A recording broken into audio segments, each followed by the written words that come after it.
जय Hind and hello guys, स्वागत है आपका आपके अपने यूट्यूब चैनल ज्ञानदेव होस्ट में। एंड इस वीडियो के अंदर आपको बताने वाला हूं Indian army 10+2 TES 56 online form 2026 के बारे में कि कैसे आपको फॉर्म फिलअप करना है। गाइस इस वीडियो के अंदर पहले ये बताया जाएगा कि ये क्या होता है और कौन लोग इसमें अप्लाई करने के लिए एलिजिबल है, और फिर आपको इसी वीडियो के अंदर बताया जाएगा अगर आप एलिजिबल हुए तो कि कैसे आपको इस फॉर्म को भरना है। तो वीडियो को आपको पूरा देखना है। एंड अगर आपने अभी तक वीडियो को लाइक शेयर न किया हो तो कर देना, और चैनल को जरूर सब्सक्राइब कर लेना क्योंकि आपको आगे भी इसके बारे में सभी अपडेट दिए जाएंगे। इसके बाद जो लिंक वीडियो को डिस्क्रिप्शन में दिया हुआ है, जब आप इसको ओपन कर लेंगे तो आपके सामने इस तरह का इंटरफेस आ जाएगा। यहाँ पर गाइज आपको जानने को मिलेगा कि इसमें 90 वैकेंसी निकाली गई है। फॉर्म आप लोग 13 मई से लेकर के 12 जून 2026 तक भर सकते हैं।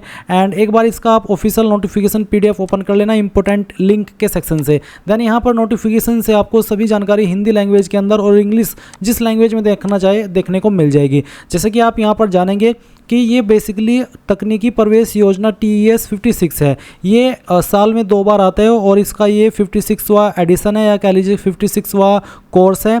और इसमें यहाँ पर आपकी जो एज है वो 16.5 से 19.5 के बीच में होनी चाहिए, यानी कि आपका जन्म 1 जुलाई 2007 से पहले ना हो और 1 जुलाई 2010 के बाद ना हो, तभी आप इसमें अप्लाई करने के लिए एलिजिबल होंगे। इसमें केवल अनमैरिड मेल कैंडिडेट ही अप्लाई कर सकते हैं।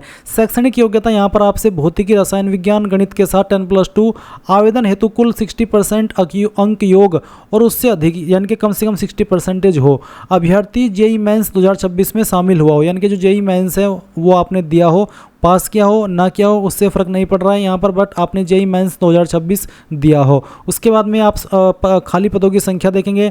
इसके अलावा यहाँ पर जो आपका शॉर्ट लिस्टिंग के लिए कट ऑफ जारी होगा वो आपका जुलाई 2026 के पहले सप्ताह के अंदर आ जाएगा। फिर SSB की संभावित तिथि आपकी अगस्त से सितंबर 2026 के बीच 5 दिवसीय तक SSB आपका होने की उम्मीद है। एंड गाइज इसमें कोई आपका एग्ज़ाम नहीं होगा। ये जो परीक्षण की अवधि है वो आपकी 4 वर्ष की है।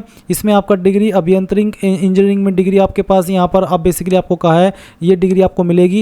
एंड 56,100 रुपये आपको प्रति माह इसमें सैलरी भी मिलने वाली है। तो गाइज ये चीज़ें आपको यहाँ पर समझ में आ गई। बाकी आप डिटेल्ड में हिंदी लैंग्वेज के अंदर जो चीज़ रीड करना चाहे कर सकते हैं। अप्लाई करने के लिए आपसे 12वीं की योग्यता जैसे कि मैंने कहा कि वो मांगी है, जो कि आपने फिजिक्स केमिस्ट्री एंड मैथ के साथ में पास की हो और 60% हो, और साथ ही जेई मेंस 2026 भी दिया हो। जब आप इस कोर्स को कर लेंगे तो आपको यहाँ पर डिग्री भी मिलेगी और साथ ही साथ आपको यहाँ पर सैलरी भी दी जाएगी। तो ये चीज़ आप समझ गए। अब यहाँ पर बात करते हैं कि गाइज़ आपको फॉर्म कैसे अप्लाई करना है अगर आप इसमें अप्लाई करने के लिए एलिजिबल है। तो इसके लिए गाइज़ आपको यहीं पर इंपॉर्टेंट लिंक के सेक्शन में आना है और यहाँ पर आ जाने के बाद में अप्लाई ऑनलाइन लिंक ओपन करना है। आपके सामने कुछ ऐसा इंटरफेस आएगा जैसे कि आप वीडियो में देख सकते हैं। मैं आपको बता दूं कि अगर आपने इंडियन आर्मी की वेबसाइट का इस्तेमाल करके ऑफिसर्स एंट्री लेवल पर अपना अगर कोई फॉर्म भरा है तो आपका अकाउंट बना हुआ होगा। आप डायरेक्टली आपकी रजिस्टर्ड ईमेल आईडी डालेंगे, पासवर्ड डालेंगे जो आपने बनाया था, और फिर ये कैप्चा कोड डाल करके लॉगिन कर लेंगे। उसके बाद में आप बहुत ही सिंपल वे में अपना फॉर्म भर पाएंगे। अगर आपने इस वेबसाइट का इस्तेमाल करके ऑफिसर एंट्री पर कोई भी फॉर्म नहीं भरा तो इसका मतलब है कि आप फ्रेशर है और आप पहली बार कोई फॉर्म भर रहे हैं इस वेबसाइट का इस्तेमाल करते हुए, तो आपको पहले इसमें रजिस्टर होना होगा। इसके लिए गाइज आप यहाँ पर रजिस्ट्रेशन इसके ऊपर क्लिक करेंगे। यहाँ पर कुछ इंस्ट्रक्शंस है कि आपको किन चीज़ों की आवश्यकता पड़ेगी फॉर्म भरते समय, वो यहाँ पर दिया गया है। तो आप यहाँ पर कंटिन्यू कर दीजिएगा। आप कंटिन्यू करने के बाद इंस्ट्रक्शंस आएंगे, आप इन सभी को चेक करने के बाद यहाँ पर कंटिन्यू के ऊपर क्लिक करेंगे। अब आपके सामने यहाँ पर 2 ऑप्शन है लॉगिन करने के या फिर कह लीजिए कि रजिस्ट्रेशन करने के। आपको बोला है कि आपकी जो इन्फॉर्मेशन 10वीं की मार्कशीट के अंदर है वही इन्फॉर्मेशन आपके जो आधार कार्ड है उसके अंदर होनी चाहिए, अलग अलग नहीं होनी चाहिए। अब आपको क्या करना है, आपको सिलेक्ट करना है कि आप आधार नंबर के माध्यम से अप्लाई करना चाहते हैं या फिर मैट्रिकुलेशन सर्टिफिकेट के माध्यम से। मैं दोनों का प्रोसेस बताने वाला हूं। अगर आप आधार नंबर सेलेक्ट करें तो आप आधार नंबर सेलेक्ट करके यहां से ओके करेंगे। एंड उसके बाद में इस तरह से आपकी जानकारी आएगी। अब आपको confirm to fetch from DigiLocker इसके ऊपर क्लिक करना है। इसके ऊपर क्लिक करने के बाद यहां पर आप आपका आधार नंबर एंटर करेंगे, ये कैप्चा कोड डालेंगे और नेक्स्ट के ऊपर क्लिक करेंगे। अब आपके नंबर के ऊपर एक OTP आया होगा, उसी नंबर पर जो कि आपने आधार कार्ड के साथ में लिंक कराया है, तो वो OTP आप यहां पर डालने के बाद कंटिन्यू करेंगे। और कंटिन्यू करने के बाद में आपकी इंफॉर्मेशन जो डिजिलॉकर अकाउंट के ऊपर है यहां से फैच की जाएगी। तो आप देख सकते हैं कि आपकी इन्फॉर्मेशन इस तरह से फैच हो चुकी है।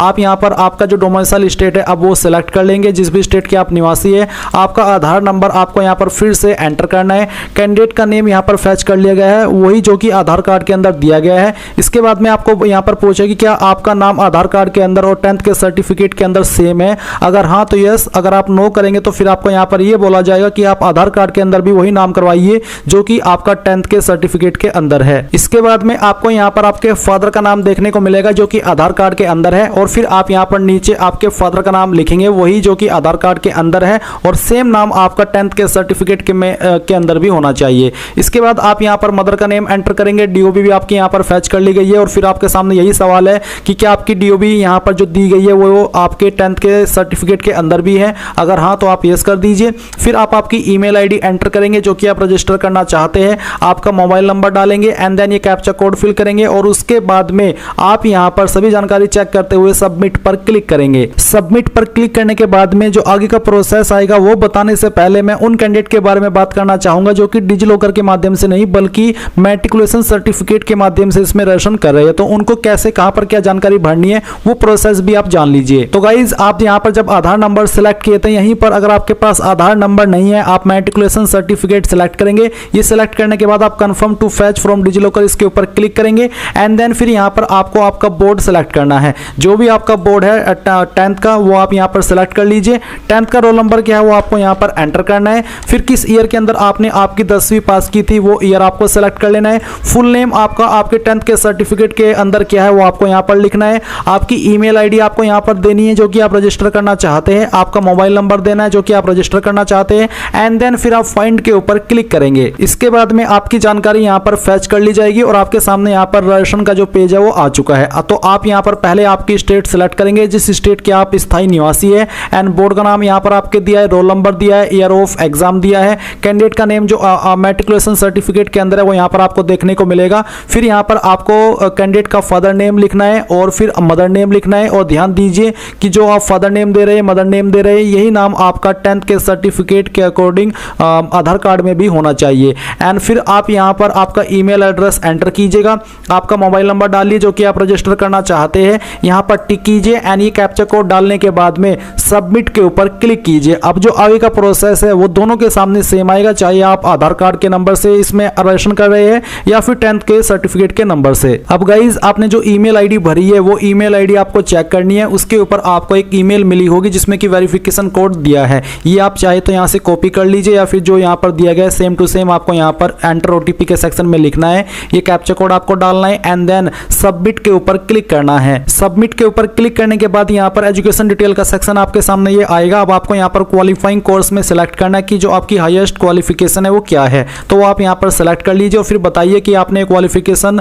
पास कर ली है या फिर आप कर रहे हैं, तो जो भी है वो आप यहां पर टिक कर दीजिए। अगर पास कर चुके तो आप पास सेलेक्ट कर लेंगे। फिर है मैट्रिकुलेशन 10th बोर्ड, तो 10th आपने किस बोर्ड से की है, CBSE, ICSE, open school, other, state board. State board यानी कि अगर आप यूपी से है तो आपका स्टेट बोर्ड यूपी बोर्ड हुआ, तो आप यहां पर वो सेलेक्ट कर लीजिए। मैंने स्टेट बोर्ड सेलेक्ट किया। स्टेट बोर्ड सेलेक्ट करने के बाद में अब मैं यहां पर उत्तर प्रदेश सेलेक्ट कर लेता हूं। 10th का रोल नंबर यहां पर दिया है। फिर यहां पर है आर यू रिमस्टरिंग कैंडिडेट, क्या आप उम्मीदवार को फिर से तैयार कर रहे हैं, तो आप यहां पर नो ही रहने दीजिए। इसके बाद में गाइज आप यहां पर थोड़ा ऊपर आएंगे और आपको कुछ और जानकारी यहां पर भरनी है, जैसे कि जेंडर आपका यहां पर आपको सेलेक्ट कर लेना है और यहां से ओके करना है। इसके बाद यहां पर आप देखेंगे मैरिटल स्टेटस, तो आप इसको फिर से सेलेक्ट कर लीजिए। अनमैरिड जो भी आपका स्टेटस है बेसिकली वही। फिर आपकी हाइट कितनी है वो आपको यहां पर सेंटीमीटर के अंदर सेलेक्ट कर लेनी है। ये सिलेक्ट करने के बाद में आप यहां पर इस तरफ आएंगे राइट साइड में, और यहां पर आपको कुछ जानकारी दी गई और कुछ जानकारी आपको यहां पर भरनी है, जैसे कि आपकी डिस्ट्रिक्ट कौन सी है वो डिस्ट्रिक्ट आप यहां पर सेलेक्ट कर लेंगे एंड देन आपकी तहसील कौन सी है वो तहसील भी आपको सेलेक्ट कर लेनी है। इसके बाद आप यहां पर पासवर्ड रिक्वायरमेंट के सेक्शन में आएंगे और आपको यहां पर एक पासवर्ड बनाना है। पासवर्ड आपका कैसा, उसका एक एग्जांपल मैं आपको देकर के दिखाता हूं। आपके पासवर्ड के अंदर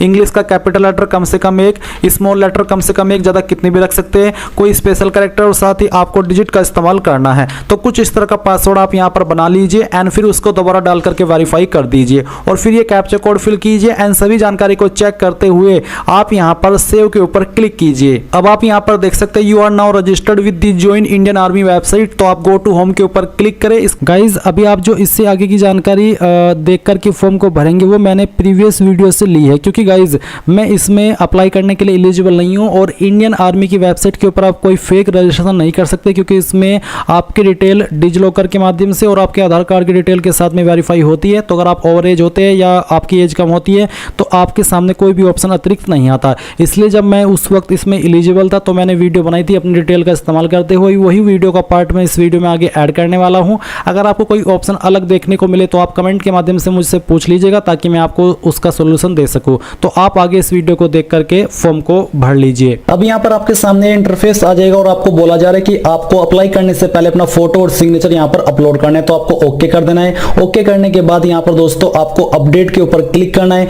अपडेट के ऊपर क्लिक करने के बाद आपको यहाँ पर इनको अपलोड करने के जो ऑप्शन है वो देखने को मिलेंगे। आपको क्या करना है, यहाँ से ओके करना है। ओके करने के बाद जो आपका फोटो है वो आपको 5 से 20 KB के बीच में रह करके ही अपलोड करना है। तो चूज फाइल के ऊपर क्लिक कीजिए और जहां पर भी आपका फोटो है वो आपको यहाँ से सिलेक्ट कर लेना है। तो चलिए इसको सिलेक्ट करते हैं और यहाँ से ओपन कर लेते हैं। ओपन करने के बाद आपका फोटो आ जाएगा। फिर यहाँ पर आपको अपना सिग्नेचर अपलोड करना है। सिग्नेचर का साइज आपका 10 KB से नीचे ही रहना चाहिए। तो जहां पर भी आपका सिग्नेचर है वो सिग्नेचर आपको यहाँ से सिलेक्ट कर लेना है। सिग्नेचर चूज करने के बाद जैसे ही ओपन करोगे तो यहाँ पर उसका प्रीव्यू आपके सामने आ जाएगा। आपको नीचे आना है और नीचे आकर के अगर आप इन जानकारी में कुछ चेंजेस करना चाहते तो कर सकते हैं, नहीं तो आपको यहाँ पर जो आपके सामने कैप्चा कोड है डालना है और डालने के बाद आपको सेव के ऊपर क्लिक करना है। सेव के ऊपर क्लिक करने के बाद ये जानकारी भी आपकी यहाँ पर सेव हो जाएगी। अब यहाँ पर आप देखोगे कि आपका रिकॉर्ड सक्सेसफुली सेव हो चुका है। आपको यहाँ से ओके करना है और ओके करने के बाद यहाँ पर दोस्तों आपको अप्लाई ऑनलाइन के ऊपर क्लिक करना है। अप्लाई ऑनलाइन के ऊपर क्लिक करने के बाद दोस्तों आपके सामने जो एलिजिबिलिटी का पेज है वो आ जाएगा, जो कि यहाँ पर आपके सामने है। अब गाइस यहाँ पर जो इस फॉर्म को भरने की आगे की जानकारी है वो मैं आपको अपनी ही एक वीडियो से दे रहा हूँ। वो इसलिए क्योंकि गाइस यहाँ पर इस वेबसाइट के ऊपर इंडियन आर्मी के लाइफ टाइम में एक ही बार रजिस्ट्रेशन होता है और आप ऐसा नहीं कर सकते कि आप गलत इन्फॉर्मेशन का इस्तेमाल करके नया रजिस्ट्रेशन कर ले। और मेरी एज यहाँ पर 16.5 से 19.5 के बीच में नहीं है, इसलिए गाइस यहाँ पर मैं रियल प्रोसेस नहीं दिखा सकता। रियल प्रोसेस से मतलब है कि आपको जो आगे प्रोसेस देखने को मिलेगा वो इसी का मिलेगा जो कि TS 10+2 की जब पहले वैकेंसी आई थी अलग कोर्स के लिए तब मैंने बनाई थी। उसमें अगर इस प्रोसेस में कोई आपको जो ऑप्शन है वो डिफरेंट देखने को मिले तो आप कमेंट के माध्यम से पूछ लीजिएगा और आगे आप इस वीडियो को देख करके फॉर्म को भर लीजिए। कोई भी इशू नहीं आएगा, अगर आए तो कमेंट के माध्यम से पूछ लेना। सेव के ऊपर क्लिक करने के बाद आप देखोगे कि आपको यहाँ पर बोला जा रहा है कि आपको अप्लाई से पहले अपना फोटो और सिग्नेचर अपलोड करना होगा। तो आपको यहाँ से ओके करना है। ओके करने के बाद आपके सामने आपकी पर्सनल डिटेल्स दी गई है।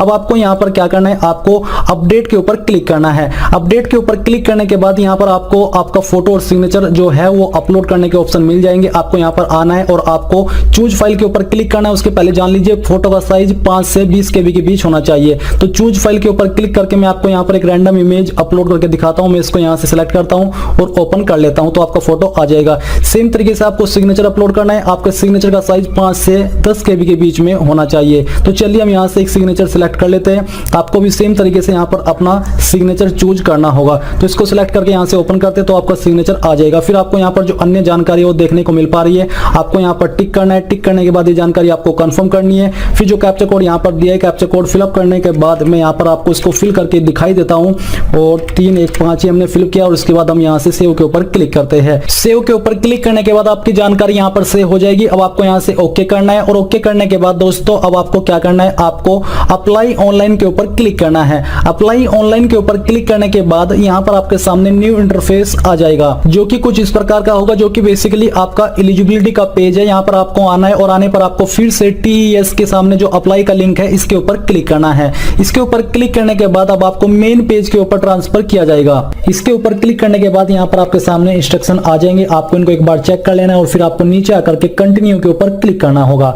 इसके ऊपर जैसे ही आप यहाँ से क्लिक कर दोगे तो आपके सामने यहाँ पर जो आपकी पर्सनल डिटेल्स है वो देखने को मिल पा रही है। यहाँ पर आपको अपना फोटो और सिग्नेचर अपलोड करना होगा फिर से। तो आपको चूज फाइल के ऊपर क्लिक करना है और जहां पर भी आपका सिग्नेचर है वो आपको फोटो है वो सिलेक्ट करना है। इसके अलावा जो आपका सिग्नेचर है वो भी आपको यहाँ से सेम तरीके से चूज करना होगा। तो हम यहाँ से इसको सिलेक्ट कर लेते हैं और ओपन कर देते हैं। इसी के साथ यहाँ पर दिया जा रहा है नेशनलिटी, तो यहाँ से आपको इंडियन या फिर अदर चूज कर लेना है और फिर आपको सेव एंड कंटिन्यू के ऊपर क्लिक करना होगा। अब जैसे आप इसके ऊपर क्लिक करते हो तो ये जानकारी आपकी सेव हो जाएगी। आपके सामने अब आ जाती है कम्युनिकेशन डिटेल्स यानी कि एड्रेस की जानकारी। तो एक तरफ है आपका यहाँ पर परमानेंट एड्रेस और दूसरी तरफ है कोरेस्पोंडेंस एड्रेस। तो जो भी आपका आईडी के अनुसार एड्रेस है वो यहाँ पर आपको भरना है। अपनी स्टेट यहाँ से आपको चूज कर लेनी है, जो भी आपका डिस्ट्रिक्ट है वो डिस्ट्रिक्ट ऑटोमेटिकली यहाँ पर डिटेक्ट कर लिया जाएगा। जैसे कि यहाँ से मैं उत्तर प्रदेश सिलेक्ट करता हूँ, इसमें यहाँ पर हम सहारनपुर सेलेक्ट कर लेते हैं। फिर जो भी आपके पोस्ट ऑफिस या डिस्ट्रिक्ट का पिन कोड है वो आपको एंटर करना है और यहाँ पर हम एक रैंडम एड्रेस भी फिलअप कर देते हैं ताकि मैं आपको आगे की जानकारी समझा पाऊँ। जो भी आपके विलेज का नाम है वो यहाँ पर आपको भरना होगा और ये भरने के बाद आपको क्या करना है, यहाँ पर इस तरफ अगर आपका प्रेजेंट एड्रेस और परमानेंट एड्रेस सेम इसके ऊपर टिक करना है। टिक करने पर ये एड्रेस ऑटोमेटिकली इस तरफ भी आ जाएगा, आपको इसको दोबारा से भरने की आवश्यकता नहीं पड़ेगी। बस अब आपको यहाँ पर सिंपली सेव एंड कंटिन्यू के ऊपर क्लिक कर देना है। अब गाइज ये जो जानकारी आप यहाँ पर आगे जानेंगे ये मैं आपको एक अन्य वीडियो से एजुकेशनल पर्पज के रूप में दिखा रहा हूँ। वो इसलिए क्योंकि जो इंडियन आर्मी की वेबसाइट है इस पर आप सिर्फ एक ही बार रजिस्ट्रेशन कर सकते हैं और मैं वो ऑलरेडी कर चुका हूँ, जिसमें कि मेरी एज ओवरेज हो चुकी है। इसलिए मैं आपको एजुकेशनल पर्पज के रूप में यहां से जानकारी दे रहा हूं। तो जैसे ही आपकी एड्रेस की जानकारी भर जाएगी आपके सामने यहां पर सेक्शन आएगा एजुकेशन डिटेल का, जहां पर है marks obtained in PCM in class 12, यानी कि क्लास 12 में पीसीएम में आपके कितने नंबर थे। तो यहां पर आपको फिजिक्स केमिस्ट्री इसकी जानकारी देनी है। तो इस तरफ है आपका एजुकेशन क्वालिफिकेशन, तो जो आपकी एजुकेशन क्वालिफिकेशन है वो आपको 10+2 सिलेक्ट करनी है। एंड देन यहां पर दोस्तों आपको आपका जो एजुकेशन बोर्ड है वो सिलेक्ट कर लेना है। उसके बाद में यहां पर टाइप ऑफ स्कूल आपका क्या था, यहां पर आपको काफी सारे टाइप ऑफ स्कूल दिए हैं। अगर आपका टाइप ऑफ स्कूल इसमें नहीं है तो आप यहां पर अदर्स सिलेक्ट कर लेंगे। इसके बाद में यहां पर दोस्तों आपको अदर स्कूल नेम यानी कि जो भी आपका स्कूल का नेम है वो आप एंटर करेंगे। जैसे कि यहां पर आप देख सकते हैं कुछ इस प्रकार से आपको आपके स्कूल का नाम एंटर करना है। एंड ये एंटर करने के बाद में यहां पर दोस्तों आपके सामने आता है सब्जेक्ट का सेक्शन। तो यहां पर जैसे कि फिजिक्स में आपके कितने नंबर आए थे वो यहां पर आपको लिखना है। तो पहले तो आप यहां पर फिजिक्स के नंबर लिखेंगे, इसके बाद में आपको यहां पर जो आपका केमिस्ट्री है उसके नंबर देने हैं, मैथमेटिक्स में कितने नंबर थे उसके देने हैं, एंड जो आपकी कम्युनिटी परसेंटेज है वो ऑटोमेटिकली कैलकुलेट करके आ जाएगी।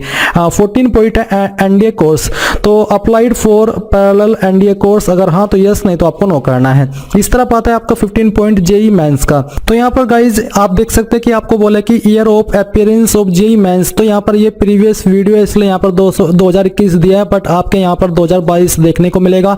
अब आपको यहाँ पर जेई मेंस एप्लीकेशन नंबर देना है, फिर JEE mains roll number for best attempt only, यानी कि जो आपका बेस्ट अटेम्प्ट है उसी का आपको यहाँ पर मेंस का रोल नंबर देना है। अगर आपने एक ही बार अटेम्प्ट किया है तो आप यहाँ पर उसका रोल नंबर दे दीजिए। All India rank CRL only in JEE mains for B B tech only, यानी कि जो ऑल इंडिया रैंक है वो आपकी क्या थी वो यहाँ पर आपको एंटर करनी है। इसके बाद NTA score for JEE mains for B B tech only, आपको उसकी जानकारी भी यहाँ पर एंटर कर देनी है। एंड इसके बाद में यहाँ पर इस सेक्शन में आपने जो भी जानकारी भरी है इन सभी को वेरीफाई करके सेव एंड नेक्स्ट पर क्लिक करना है। अब आती है आपके सामने details of previous SSB details. तो यहाँ पर दोस्तों आपको अगर आपने की है तो आप यस करेंगे, नहीं तो आपको नो करना है। अगर आप यस करते तो आपको एंट्री बतानी है, लोकेशन बतानी है, ईयर एंड मंथ बताना है, रिजल्ट आपको बताना है कि क्या आपका रहता। अगर आपने एसएसबी नहीं दिया है तो आप यहाँ पर नो करेंगे और सेव एंड कंटिन्यू पर क्लिक कर देंगे। अब आती है आपके सामने जो जानकारी आपने शुरू से लेकर के आखिरी तक यानी कि अभी तक भरी है उन सब का प्रीव्यू। आपने इन सभी जानकारी को वेरीफाई कर लेना है। अगर आपको लगता है कि कहीं पर कोई भी जानकारी गलत है तो आप उसको एडिट कर पाएंगे, नहीं तो आपको नीचे इसमें लास्ट में जाना है और सबमिट कर देना है। और फिर आप हिस्ट्री ऑफ एप्लीकेशन में आपके फॉर्म का जो स्टेटस है वो जान सकते हैं। एंड जो आपकी डेट से आने वाली यानी कि जब कब आपका इंटरव्यू होगा उसके बारे में आपको अपडेट कर दिया जाएगा।